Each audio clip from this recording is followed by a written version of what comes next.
Hey guys, and welcome back to another What's New in the Den. And today we're going to talk about Jeeves of Hudson Street Cherry Blossom. Now this is a new soap from a relatively new soap maker. His first name is Brian. I will not say his last name, but I'll put it up there because I have no idea how to pronounce your name, Brian. Brian reached out to me and wanted me to give this a shot, and I said sure, if I can, put it in the pass around and send samples to folks. I'll check it out and let you know what I think. So this is my first go with the soap. I have no experience with it whatsoever. This one is Cherry Blossom. It's tallow based, and to my nose, the scent is light on this, and on the website it says it's light, so I'd give it about a 3 out of 10. It's a very pleasant scent. You definitely get the cherry blossoms. It's a little bit floral, but not super floral, because I'm not a big fan of floral, but this one comes across to me as pleasant. There's some other stuff going on other than just cherry, but I'm not exactly sure. So let me go ahead and show you how Brian from Jeeves of Hudson Street describes the scent. Take a look.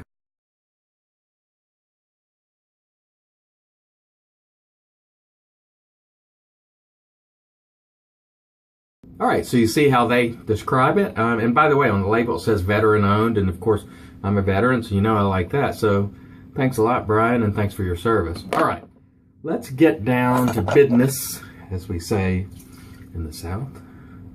Business. And get the lather in this up. I'm going to be using the Wolf Whiskers 7Cs with the Plisson knot, which is one of my favorite brushes. And again, first time here with Jeeves of Hudson Street, so I have absolutely no idea what to expect in terms of lathering, loading. So I'll make sure I get a good load with this soap, because you want to give a soap every opportunity.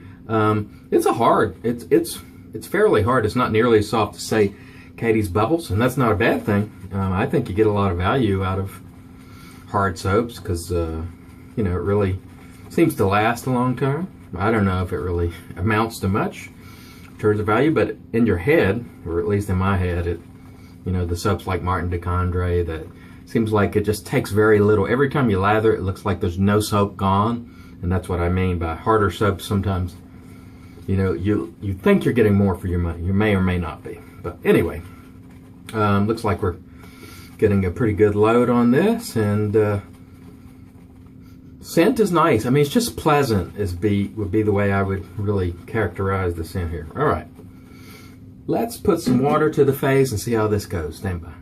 All right, so we've wet our face, and let's give this a shot.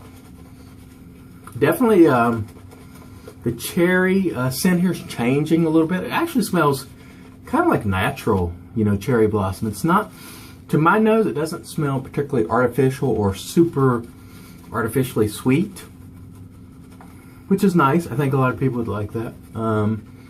Lathering seems to be going fine. I'm not getting any burning. Seems to be lathering quite nice. So let's add a little water and see how it handles that. And a lot of times I just like to add a little extra water and just see what happens. And I think it's always important to lather a soap before you shave with it, just to see how it behaves. Does the lather start to disappear? Does it give you any burning? Because when you're shaving and it starts to disappear, it's too late. You got to revisit puck, which is no problem with that, but I just like to see how a soap's going to behave before I shave with it. Just sort of gives me an idea. And this one seems to be doing very nicely. Scent's bumped up a little bit. I'd call it 3.5, 3.7, somewhere in there. Still light, but I can definitely pick it up better now that I've lathered it. And I think the lather is actually going quite nice. Feels nice and slick. Let's pull some of it off the face here. Yeah. Nice and slick. Let's look at it a little closer. Got a lot of lather in the brush. No breakdown of the lather whatsoever. As you can see, it's just sitting here doing fine. It's certainly not dissipating. Feels nice and slick. There's good cushion, good glide. All things really looking up. Is this my favorite scent in a soap? No, but I am interested in the quality of this soap, and from a new soap maker, I mean, I think this is pretty doggone nice, at least from what I'm feeling here. No dissipation, slickness, cushion, glide. I would say things are looking up for Jeeves of Hudson Street. So thank you, Brian, and I'll cut some samples off this and send it to some folks, when time permits, and let them get their take on it. So check out Jeeves of Hudson Street, and I'll put, of course, the information there, and give it a shot. It's a new soap maker, and hopefully you guys will enjoy it. And I think I'll be checking out some of his other scents at some point as well. As you can see, no problems here with the lather, so very good sign. Thanks guys for watching as always, and I hope you guys have a wonderful evening.